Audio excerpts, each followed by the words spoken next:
abịa m na nke be nna m ochie eso m nna m wee nwa Diana so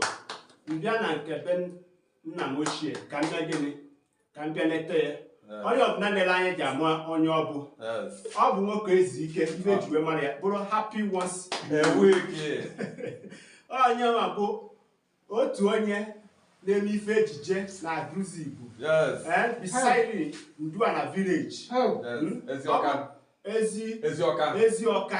so ọ bụ na ị chọrọ ịmata onye ọbụ bịa n'ala Aguluzigbo bịa na Nduana village bịa na Ezioka jụọ ha onye a na-akpọ happy once a week